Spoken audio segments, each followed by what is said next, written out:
you have been in the space and you have seen a lot of budgets throughout your lifetime. Considering the circumstances, how would you rate this budget? Well, rating comes at the end. So let me just start with some broad.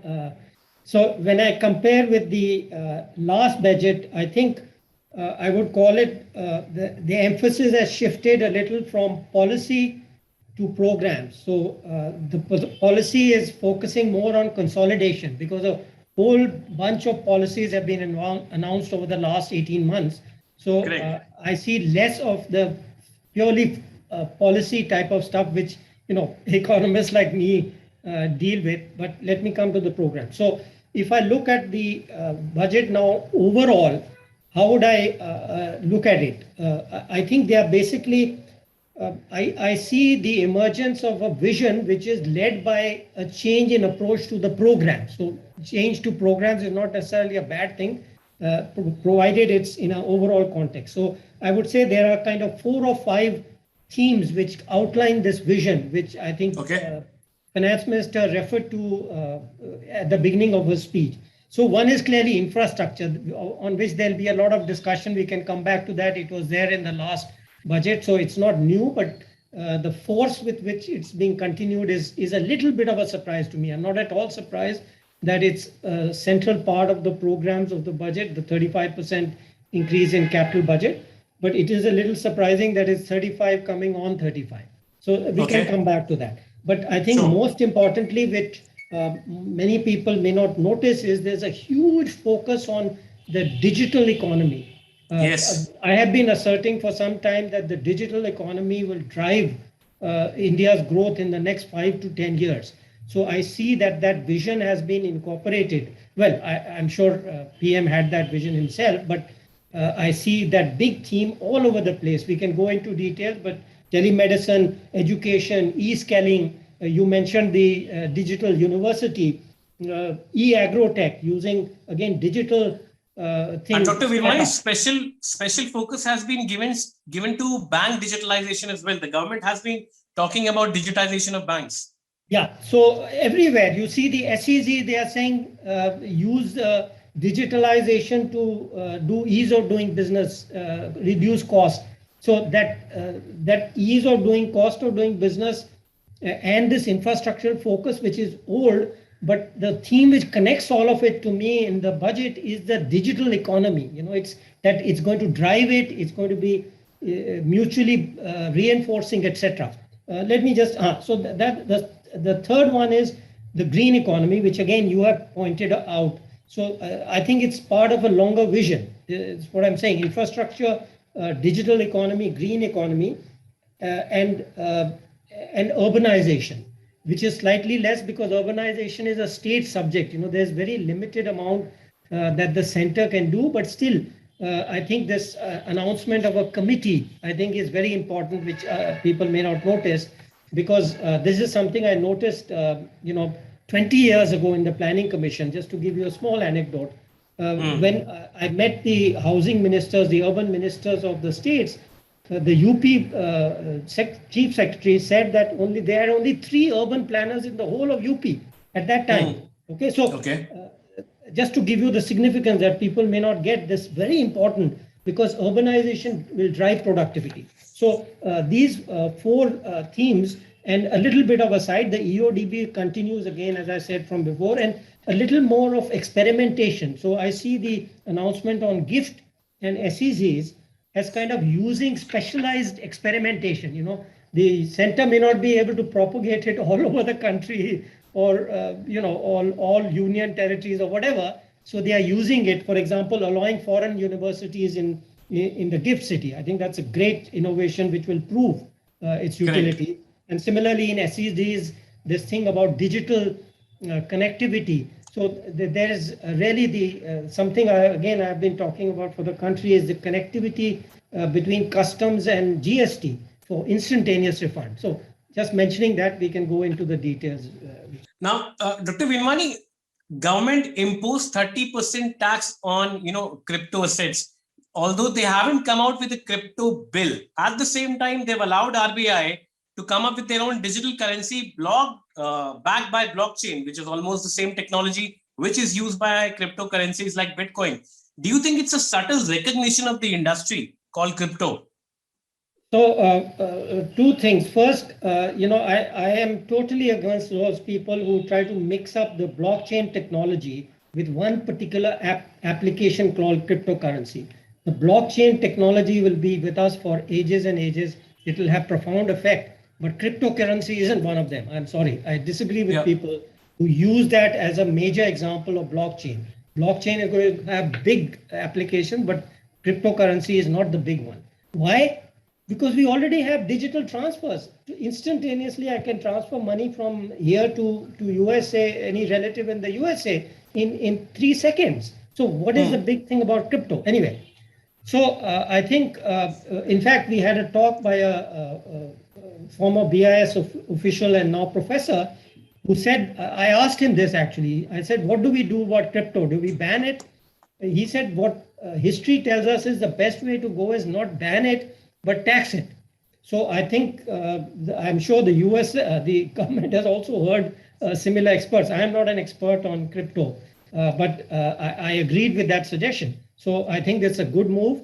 As you pointed out, they've not called it a tax on crypto, they called it virtual digital assets. Clearly they are referring to crypto, yeah. Sure. Now, considering the growth of the MSME has always been the backbone of this country when it comes to boosting economy and employing the largest number of workforce, Dr. Virmani.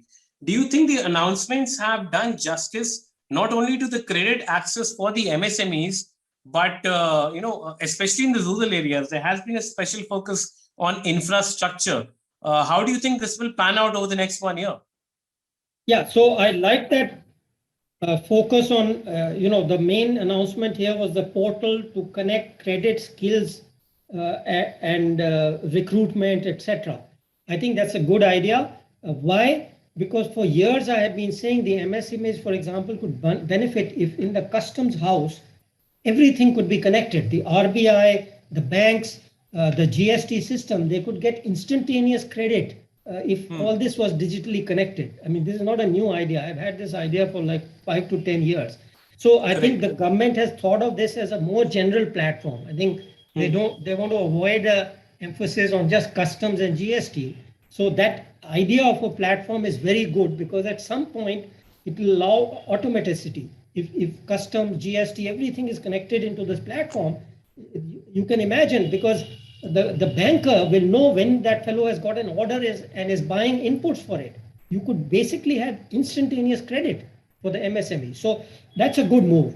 But and there's things on skilling, etc. For example, in the last budget, I had talked about learning by doing through the apprenticeship, the act and so on, which was done.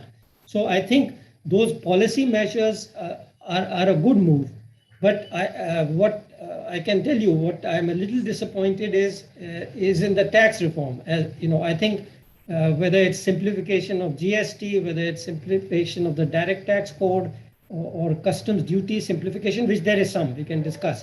All these would really benefit MSMEs a lot in the long term, because we know that big companies always have, can hire accountants, lawyers to do all this. For them, this is not an irritation. But for a small entrepreneur who has to worry about all kinds of different taxes, etc., simplification would be such a huge boon. So I'm a little disappointed, but it's to be expected. I think in the absence of a macroeconomist who understands taxation, this kind of broad tax reform is very, very difficult to do. So that would be my answer. I think they've done quite a bit on the micro level, but this macro perspective on tax reform and MSMEs, I think, is still missing. Now, Dr. Virmani, over the last few years, and I'm talking about the last 6 months, semiconductor nationalism has been the buzzword, because of the global supply chain being disrupted. Semiconductor vacancy slot has been filled by many companies. Do you think the budget is in the right direction in inviting new companies, setting up new manufacturing plants, and especially the foreign firms? I mean, do you think we have a sense of direction in inviting new kinds of investments as far as manufacturing, not only semiconductors, but other big plants in other sectors is concerned? So let's take semiconductor first, then we'll discuss the other PLI. or I can go the other way around. See, the As you basic, see. the PLI scheme per se is a very good move because it shifts from giving annual subsidies and product by product subsidies to building up what the economists call minimum efficient scale. So the whole scheme, I think many economists and especially foreign economists don't understand that approach is a basic shift, that you don't keep subsidizing and protecting industry. You give them a one-time incentive to raise the scale. Why is it so important? Because if you analyze China's success and ours, their big success has been in building scale. And they can do that because the government and big business, there's no distinction. Actually, they're all somehow or the other part of the government. We have to be separate. Government can't be interlinked completely with. So this PLI scheme actually builds what we call minimum efficient scale. And that minimum is critical. If they have a scale of 100,000 crores or whatever, we don't have to have 100,000 crore plants. We just need the minimum efficient scale, which could be just 10,000 crores. Okay. So the PLI scheme is a very good idea. So first point. Okay. Because it's very focused, it gets rid of the corruption problem, it deals with this continuous subsidy lobbying, etc. Now coming to semiconductor, this has been in the works. We were discussing it when I was CA, which is like 10, 12 years ago now. And I remember discussing with the experts. Again, you have to discuss, it's a technical issue. So I remember discussing with IIT experts in Madras, in Chennai, where they have some very good ones. So the approach which I agreed with, which we discussed, was that you have to go step by step. Okay. So the idea of this incentive is to get the minimum stuff going. That means you don't go for the highest, smallest nanotechnology. You go for some mass production item which doesn't require that refinement. What does that do? It builds up skills. You talked about skills. Absolutely, you're on the dot. I just heard you before I joined. So that learning by doing is very, very important. And the ecosystem, the input system which goes into this whole production.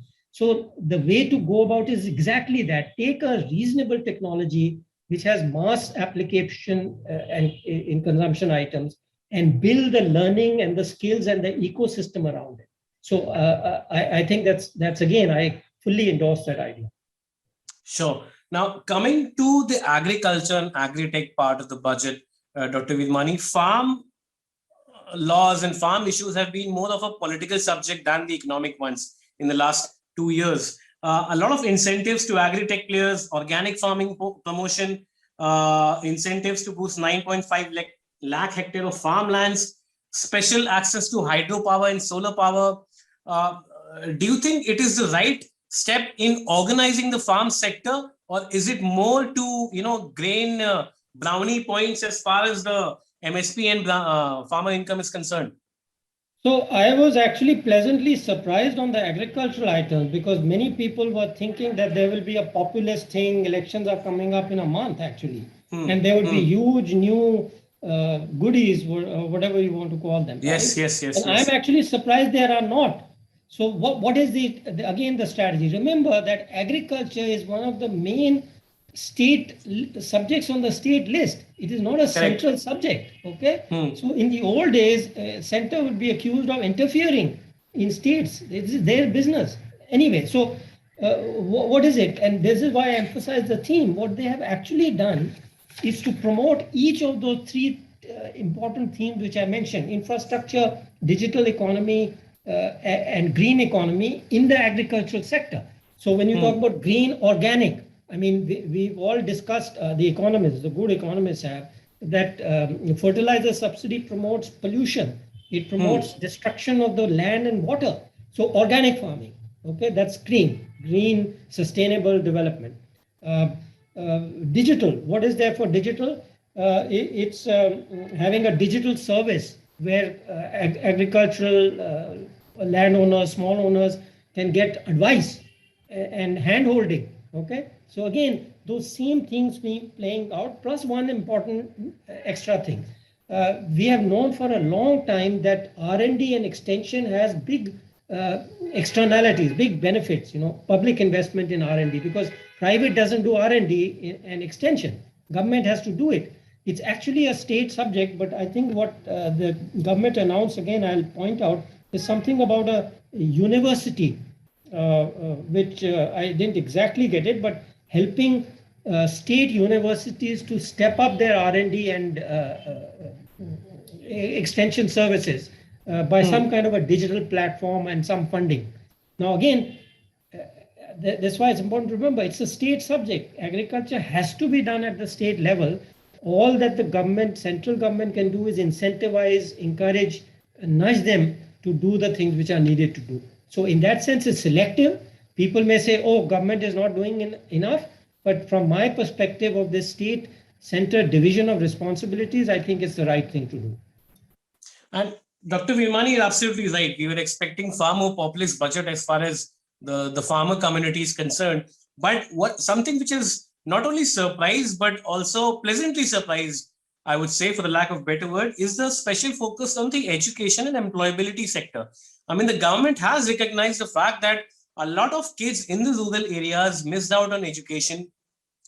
ITI boost is the need of the hour. And this is directly connected to promoting Atmanirbhar Bharta within the country. If you have good companies, you cannot run it without good manpower or good skill set of people. So you need focus on developing local skills. What is your assessment of the focus of the government in this area? I agree. I think, again, I overheard you saying, I think you put your finger on that is very, very, very important. Let me give you a little background. We know from the ASER surveys that the quality of education and skilling in the rural area is very poor because teachers don't go there. Many of them are from urban areas, absenteeism, etc. We've known that. Secondly, we've also known now that we have these companies providing work services, team leads and others, that when they interview, they get very poor quality. So you are absolutely 100% right that skilling and education and the quality of that to the rural areas. And again, I'm sorry to blow my own whistle, but it's that same theme. I actually did a review for the Planning Commission before it was in 2006 on what could be done about this absenteeism problem in rural. And I came to the conclusion that only a digital, telemedicine, e-learning could solve this problem. It's 12 years, how much is it? It's about 10 years since then, okay? Correct. So I think the government has understood this. I'm sure many people are telling, but I've been saying it for 10 years, is that you have to use the digital channel. So they've announced the digital university, you pointed out very correctly, but one small thing you missed was the content. See, content is very important because good digital education using digital media is different from a face-to-face person. You may have an excellent teacher who has produced many brilliant students face-to-face, but when that same teacher is going to teach, 1 lakh or 1 million people, 1 crore students across the country, you need different content. You need, for example, you need audiovisual. So instead of talking about experiments, you could have something running here, which actually the experiment is occurring right on the side when the teacher is speaking. So the content is the key. Sure. Dr. Virmani, this would be my last question. Banking sector, we've seen since morning that the public sector bank stocks are going down because the government did not focus on privatization or any part of the divestment strategy. But on the other hand, do you think the credit access to the MSMEs will be given a boost after the announcements today? Because we've seen all the private sector stocks, banking stocks going up since morning. That's how the market is reacting. Going down or going up? Going up. Private sector stocks are all going up, but the government sectors from SBIs to IDBIs are all going down. I think it's that privatization angle which is there, but you have to, leaving that aside, which is an obvious thing, the private sector was looking for divestment, privatization, so they could buy these banks and maybe convert them to more productive and earn profits in the thing, which is perfectly fine. But on the other hand, one has to remember that regulatory issues are very important, safety and security. And perhaps, as an economist, I don't like to talk about political issues, but timing and phasing is very important, okay?